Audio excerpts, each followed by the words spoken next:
Are you ready for next level growth in your business? Welcome to the Lindsay Anderson Show, where we pull back the curtain on the exact strategies, tools, and mindsets that build million-dollar empires. If you're hungry for more time, more freedom, and a whole lot more impact, you've come to the right place. Buckle up, because we're about to ignite your business journey. Now, here's Lindsay. Hey everybody, welcome to this episode of the Lindsay Anderson Show. I am so excited for today's guest, Mr. Steven Van Cohen. He is a Wall Street Journal bestselling author, internationally recognized leadership consultant, and an executive coach. For over a decade, Steven has helped leading organizations like Home Depot, Salesforce, Bank of America, and Zoom improve worker well-being, reduce employee disconnection, and boost team belonging. Steven's top-ranked insights have been featured in CNBC, Forbes, Fox News, Fortune, Fast Company, and Inc. Welcome to the show, Steven. So glad to have you on. So, Steven, when we first met up, we talked a lot about music, and one of your loves is playing, and you are ultra skilled at playing the guitar. Is that correct? I think we're going to find out. And then you asked if you'd be comfortable to play on the show, which is something I've never done on any kind of an interview before. So I guess we'll find out. Steven is going to play a little 15-second situation to show us how good he is at the guitar. We're going to guess what song this is. So this is just an intro to a song. You know this musician is, can you guess who it is? And I'll give you two clues if you can't get it right away. You ready? What's your guess? I don't have a guess, but that was really good, Steve. The musician who covers that song, that's a John Mayer song. That's really beautiful. So I'll give him all the credit for writing that lick. I love it. A man of many talents, Steven. I appreciate you sharing that with us. Thank you so much for that. My pleasure. Now, in other news with Steven, what are you known for on the other side of your life? Yeah, I would say I'm most known for being a workplace loneliness expert. 2 years ago, my partner Ryan and I wrote a Wall Street Journal bestselling book, the first ever written about the impact that loneliness has on the workplace. And it just so happened to have come out in the peak of COVID. So it got a lot of attention. And most of my work as of late has been focused on how do you create really meaningful relationships at work? How do you strengthen connections among a team? And how do you create a connected culture among mostly a remote or hybrid workplace? So that's what I'm most known for professionally. I love that. Why loneliness? And this was something that came up a lot during the pandemic because everybody was lonely during the pandemic, not only just at work, but how is it that people are lonely at work, Steven, if I'm surrounded by all of the people I work with? Yeah, the definition of loneliness is really interesting because loneliness is not defined by the absence of people. It's defined by the absence of connection. And we know that because we can be surrounded by lots of people. I could go to a subway in New York City and have access to hundreds of people and feel incredibly isolated and totally alone, right? It's all about how those people make us feel while we're in their presence that allows for that sensation of the connection to take place or not. So at work, especially in-person work environments, just being around people is not enough. And in fact, going into an office and being around people could actually exacerbate loneliness if I'm not happy with the quality of my connections that exist. And it could even make me feel more lonely. There's a lot to unpack with the sensation of loneliness. I guess we'll start there. Was there a pivotal moment in your life that made you realize that like this connection, this loneliness thing is really the path you wanted to go down? Like a lot of things that happen in life, it was a happy accident, right? So most of my work pre-book has been really focused on the leadership development side, employee engagement, HR consulting. And I've done a lot of work in that space. And then my partner, Ryan, he's a thought leader in the future of work. And he spends a lot of time talking about generational dynamics. So in 2019, he was writing this book on Gen Z. And pre-pandemic in 2019, he found the statistic that 79% of Gen Zers sometimes or always feel lonely. And it was the first time in history where the youngest generation was lonelier than the oldest generation. And he called me when he came across this statistic and he said, "Hey man, you're not going to believe this. What do we do? What are we going to recommend to our clients? Like, how are we going to help our organizations that we work with understand that this is a lonely generation flooding into the workplace?" And we started to build strategies and we started to talk a lot about how to help Gen Z be less lonely at work. And then the pandemic hit. And then we had all this stuff on loneliness and connection and what to do. And after client reiterated they want to talk about that topic, and that turned into a book, and the book did well. And here we are. Definitely was not something that I set out and charted this path of, I'm going to be an expert on loneliness and I'm going to focus on workplace dynamics. It was a statistic that caught our attention that has blossomed into a whole consulting business. So, yeah, that's the genesis of it. Interesting. So, for leaders and those individuals leading organizations, when you have a loneliness situation at work, why do you care about this so much? First, I'll give some context. Like, we think of loneliness as being almost this like depressing, antisocial, socially awkward person who just doesn't have any interest or any skill sets associated with creating connection and relationships that are meaningful in nature. That's not the case. Loneliness isn't this, I'm in the corner crying because I don't have friends. Essentially, when the quality of my connections and the relationships that I exist, the quota for what I need and the quality that I want, there's just a gap, right? Like, I want this amount of connectedness. I want this feeling around my relationships, and I'm just not getting it at work. And then I'm going to feel disconnected, a bit isolated, lonely, etc. We know that 72% of people say that they feel socially disconnected on a monthly basis. 55% say they feel socially disconnected every single week, which is alarming, right? To go to work and just feel like, man, I don't feel as seen as I want to feel. I don't feel as connected. There's something going on with the dynamics of the people I collaborate with where I'm just not feeling all in with this group of individuals. We know socially disconnected team members are 7 times more likely to be disengaged. And Gallup tells us that disengaged employees make 66% more mistakes. They're 5 times more likely to miss work due to stress or illness. They're 3 times more likely to underperform. So studies have been able to measure performance levels of highly connected and disconnected teams, and those who have strong connection levels perform 56% better than their counterparts who work in the same department. And your intent to quit increases by 313% when you go to work feeling like, I'm just a number, don't really fit in here, don't really like the people I work with, and there's a situation afoot. So the first 125 pages of my book laid out a really strong business case for why this matters to production, retention, engagement, performance, health, well-being, etc. Oh, this is something we should do because it feels right. There are real strong correlations between the quality of those connections and how teams and organizations perform. And there's a lot of data to back that. That's really interesting because I would say typically, like, you wouldn't think that at work, it's like my main job as the leader to make sure that people don't feel lonely. The ramifications, as you just outlined here, make sense and they're huge. Yeah, we know 69% of employees say that their leaders are not doing a good enough job of creating opportunities for connection to take place at work.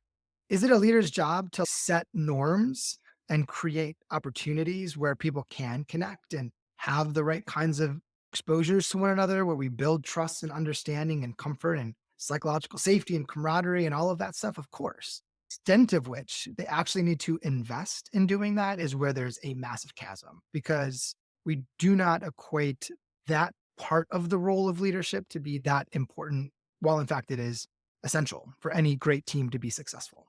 That makes sense. Yeah, I think what happens in most cases is leaders assume, I'm just going to do a 5-minute icebreaker once a week and we're good. I'm checking that box. They ask people how they're doing. We spend a couple of minutes and now we're good. Let's move on to the work things and let's get into work. Unfortunately, that's not enough. And what happens is we think we're solving the problem when in fact the problem is just growing exponentially worse. Team members have to have real dedicated time where we're just focused on the relationships. We're just focused on understanding one another. We're just focused on trying to have exposures that are fun and connective. And it doesn't need to be hours. It doesn't need to be over a huge cadence of time. Really strategically placed exercises have huge impacts as we think about that investment. So yes, it does need to be a targeted investment and some time and some energy, but the investment pays huge dividends. I love that. Can you expound just a little bit on one of these strategies on how to make this connection? Well, what do one of these meetings look like? Yeah, one of the easiest ways to make people feel connected to one another is to make them feel like they matter. Indeed, in Oxford did this massive study, came out last year, where they looked at 20 million people on the Indeed website who are looking for new jobs. And those individuals were asked questions about their previous employer. There was a whole subset of questions about feelings of belonging. They wanted to figure out why, for these 20 million people who said they had strong feelings of belongingness at their previous employer, what was it? They tried to unveil the hidden secrets. And They found there's only three things that needed to happen. One is the person need to feel like they mattered. Two, they need to feel like their work mattered. And then three, they needed to have one close friend at work.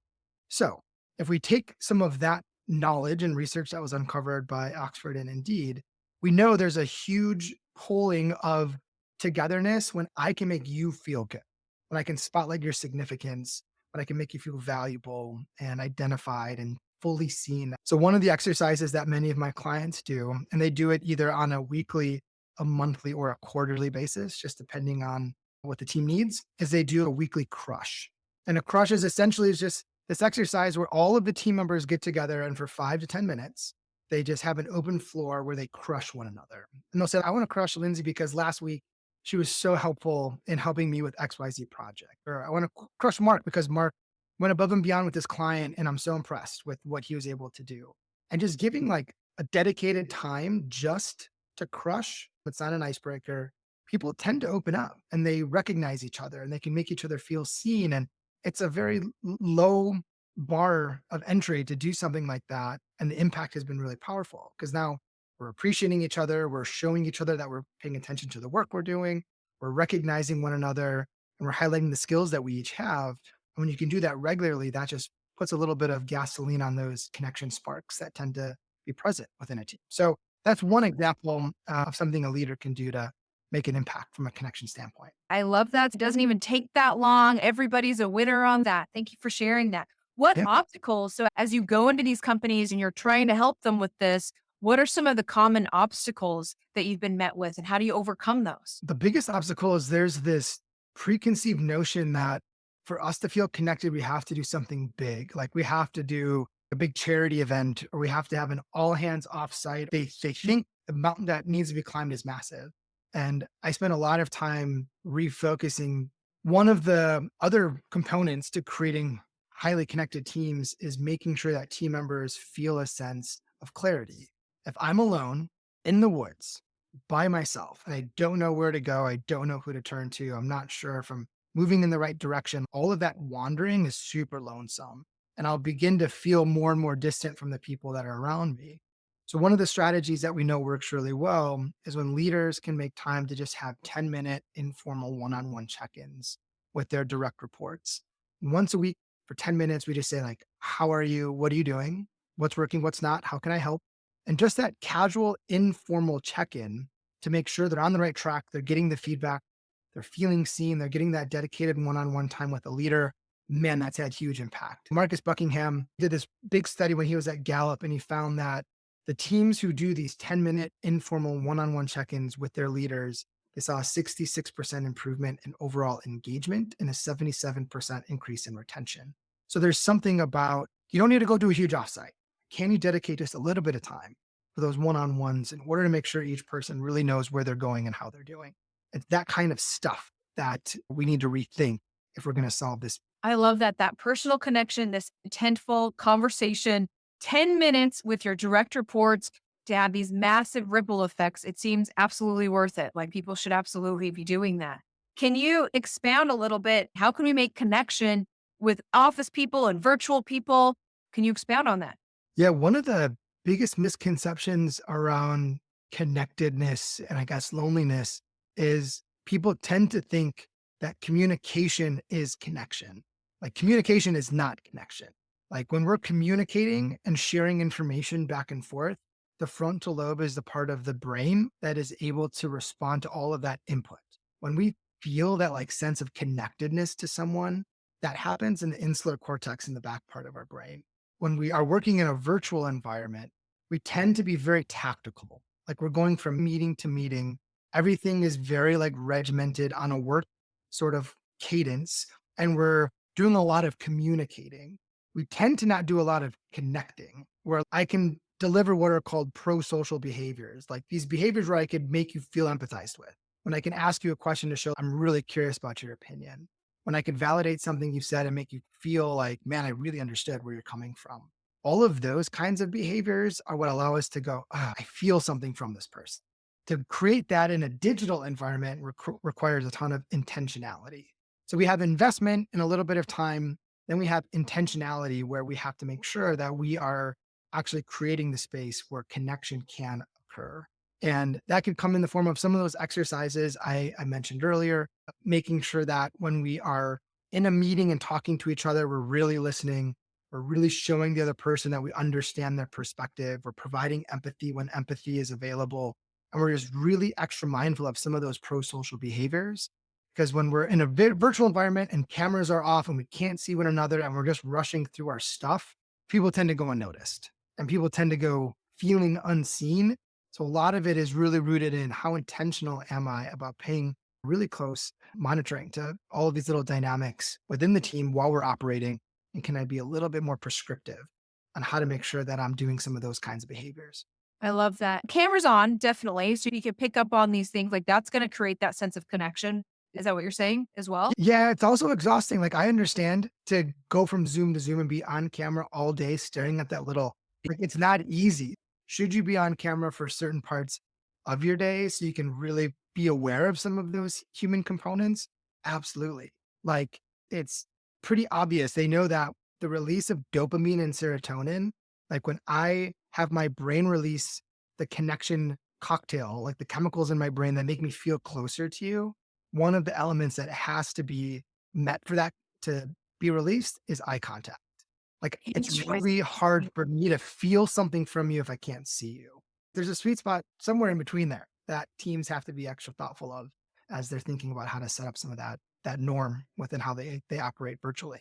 Yeah. So one key word that you've been using very frequently in this interview is the word feelings. You got to create this feeling amongst your team members. What do you say to that?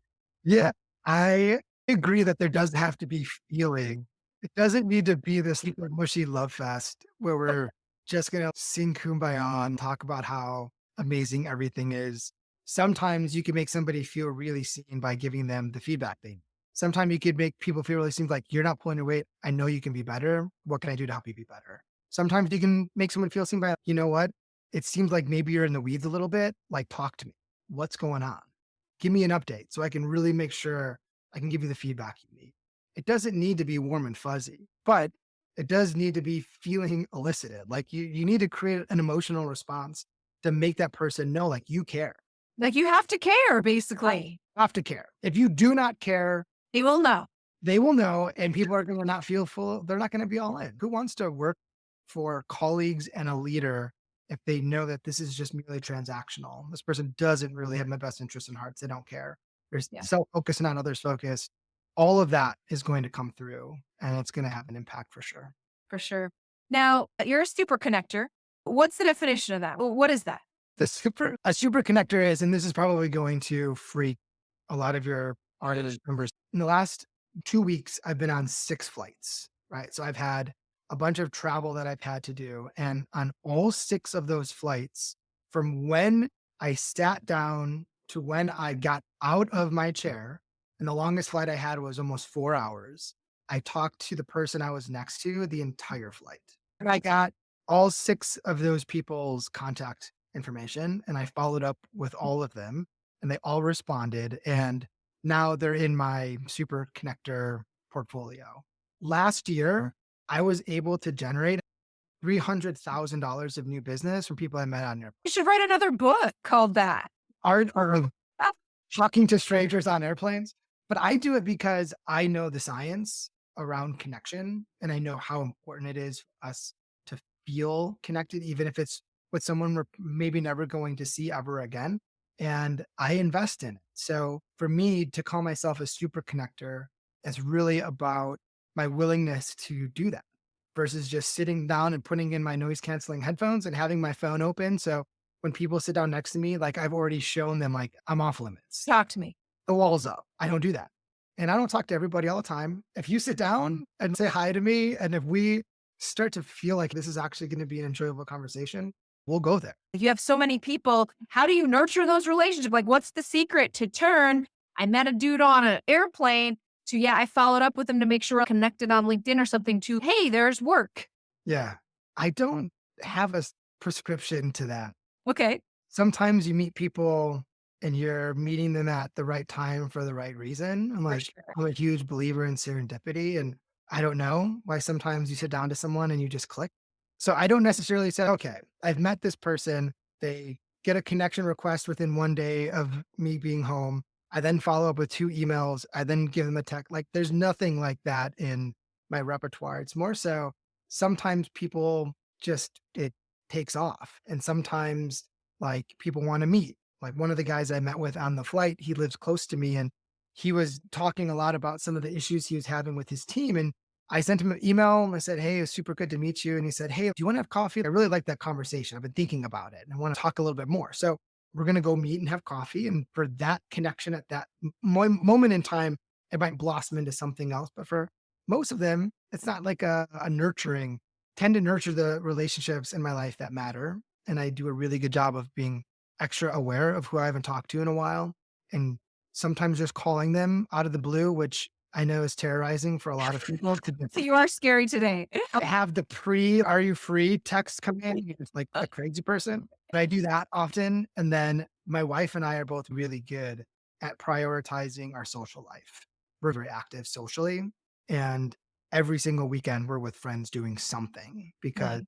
we know it's restorative and it's important. That's more of how I keep some of the connections alive in my life. What is something that the audience can do daily to have like more authentic connection in their lives? Yeah, a couple of things to just keep top of mind. The research shows that you can have what's called a restorative connection in less than 40 seconds. I have a 3-year-old. She's very cute.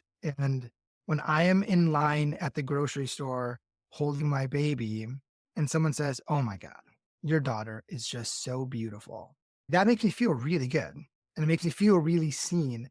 And I'm never going to see this person ever again. And we're probably not going to have more than a 30-second exchange, but that exchange is important. Like my business partner, Ryan, put this really great line in the book. He said, "Connections don't have to be lasting to be meaningful." That really resonated with me. So I guess the first thing is, are you being connectable? Are you putting in your noise canceling headphones or are you smiling at the person next to you? Are you saying something to somebody in line or are you just focused on checking out and getting out of there? And then the second thing is, are you dedicating time and call it a social regimen? Like on your calendar, are you giving yourself some space to do some of the connection things within the, or are you just going from meeting to meeting like a robot, unable to check in with yourself and with others? I think a lot of it is just, are you aware and are you getting what you want out of your relationships? And if you're not, what an awesome time to begin refocusing on some of that stuff. I love that. And it really just comes down to intent. Do you want to connect with people? And then you can. Yeah, if anybody's interested in the importance of connection, Robert Waldinger, he's the gentleman who runs the Harvard Study on Adult Development. If you just YouTube Robert Waldinger TEDx talk, he unpacks the largest study ever conducted on adult development. They looked at 2,000 people over 80 years and they scanned brains and they took medical records and they drew blood and they wanted to figure out, like, out of these 2,000 people, what is the defining, the quintessential, the number one correlation to a long, healthy, and happy life.